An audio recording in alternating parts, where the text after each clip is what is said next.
شادی کرنا یہ انسان کی فطرت ہے.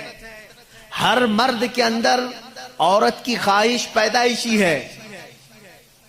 یعنی اللہ تعالیٰ نے اس کے جسم میں یہ رکھا ہے کہ عورت سے وہ قرار حاصل کرے، تسکین حاصل کرے. مردوں کو اللہ نے یہ خصوصیت دی ہے، صفت دی ہے، اور عورتوں کے بھی اندر اللہ نے یہ رکھا ہے کہ ان کا میلان یا ان کی توجہ مردوں کی طرف ہے، لیکن اس کو اسلام نے ایک حلال طریقے سے باندھا ہے، وہ نکاح کے ذریعے سے. اب اگر کسی پر پابندی لگا دیں، اگر میں کہہ دوں کہ میرے جتنے قریب کے ہیں، جتنے ماننے والے ہیں، ان میں سے کوئی بھی عورت کو ٹچ نہیں کرے گا زندگی بھر، تو یہ میں نے فطرت کے خلاف بات کی. یہ فطرت کے خلاف بات کی. میں بول نہیں سکتا کہ تم شادی نہ کرو، نکاح نہ کرو، اور اسلام نے کبھی بھی ایسی پابندی نہیں لگائی. عیسائیوں نے اپنے اوپر لازم کر لیا کہ جو ان کا مذہبی ہوگا، ریلیجیس ہوگا، وہ عورتوں کو نہیں چھوئے گا. کتنی حیرت کی بات ہے. معلوم ہے آپ کو، آج دنیا میں ویمن رائٹس کی بات عیسائی کرتے ہیں جو خود نکاح نہیں کرتے. جو پادری نکاح نہیں کرتا، کبھی عورت کو اپنے ساتھ نہیں رکھتا، وہ ویمن رائٹس کی بات کرتا ہے. حیرت نہیں ہوتی؟ کچھ نن ایسی ہیں جن کو زندگی بھر کے لیے پابندی لگا دی گئی کہ اب تم کسی مرد کی بیوی بن نہیں سکتی. سنیاس لے لیا اس نے، وہ کبھی یہ راستے پر آ نہیں سکتی. یہ فطرت کے خلاف ہے، اور ہم نے اس کے انجام دیکھے ہیں، بلکہ اخباروں نے آپ سب کو بتایا بھی ہوگا. حقیقت ہے کہ جب فطرت کے خلاف کوئی بات کی جاتی ہے تو وہ چند دن تک تو چل سکتا ہے، لیکن پھر کہیں غائبانہ طور پر لاوا پھوٹ ہی جاتا ہے. اور اس کا انجام دیکھا ہے کہ کئی چرچ ایسے نکلے جہاں پر راہبوں نے نن اور دوسرے آنے والے بھکتوں کو ہی نہیں بخشا. یہ حالات ہوئے ہیں. اس کی وجہ یہ ہے کہ فطرت کے خلاف یہاں پر حکم دیا، یا انہوں نے خود اپنے آپ کو اس طرح کا کیا. اسی طرح سے بعض دوسرے مذاہب میں بھی سنیاس لینے کے جو طریقے بتائے گئے ہیں، اسلام اس کا قائل نہیں ہے. اسلام معاشرتی مذہب ہے، سب کے ساتھ رہ کر کے جینے والا مذہب ہے. اگر دنیا کو ترک کرنے کا مطلب یہ ہوتا کہ انسانوں میں نہ رہا جائے، تو کبھی رسول کریم صلی اللہ علیہ وسلم مدینے جیسے شہر میں رہتے ہی نہیں، جنگل میں جا کر کے رہتے ہیں، کنارہ کشی اختیار کر لیتے. لیکن اسلام معاشرتی مذہب ہے، یعنی لوگوں کے درمیان رہنے کا مذہب ہے، دین ہے. ہم سنیاس نہیں لیتے. ایک صحابی، 3 صحابہ حضور صلی اللہ تعالی علیہ وسلم کے حجرے کے باہر کھڑے ہو کر کے یہ باتیں کر رہے تھے. حضور صلی اللہ علیہ وسلم رات کو عبادت کے لیے کھڑے ہوتے تو آدھی رات گزر جاتی تھی.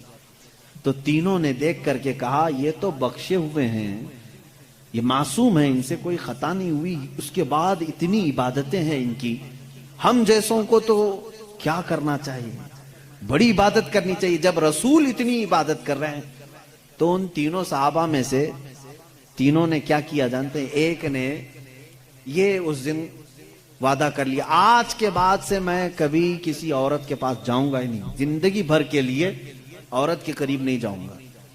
دوسرے صحابی نے کہا آج کے بعد سے میں کبھی رات کو سوؤں گا ہی نہیں، پوری رات کھڑا رہوں گا. تیسرے صحابی نے کہا آج کے بعد سے میں کبھی کھاؤں گا ہی نہیں، دن میں بھی اور رات میں بھی روزہ رکھوں گا.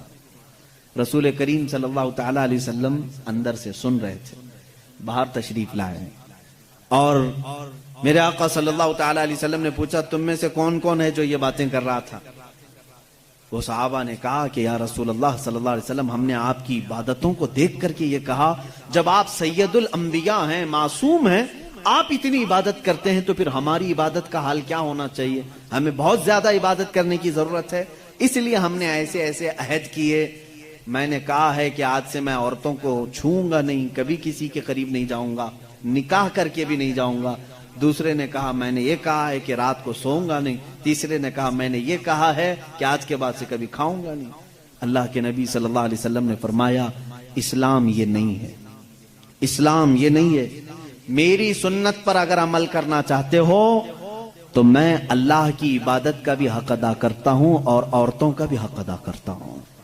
میں نے اپنی رات کو تقسیم کر رکھا ہے، بیویوں کے لیے بھی حق ہے اور اللہ کی عبادت کا بھی حق ہے. اور دوسرے سے کہا تم نے کہا کہ رات کو کبھی سوؤں گا ہی نہیں، یہ بھی ہمارا طریقہ نہیں ہے، تم فطرت کے خلاف بات کر رہے ہو، بیمار ہو سکتے ہو، روزانہ رات پورے نہیں سو رہے. اب یہاں اس پر میں رک کر کے کہوں گا، حضور صلی اللہ علیہ وسلم نے اس صحابی کو منع کیا جو یہ کہہ رہے تھے میں رات بھر عبادت کروں گا. حضور نے فرمایا میری سنت یہ ہے کہ میں تھوڑی رات آرام کرتا ہوں اور تھوڑی رات اپنے رب کی عبادت بھی کرتا ہوں. تمہارے جسم کا بھی تم پر حق ہے، اس کو بھی آرام دو.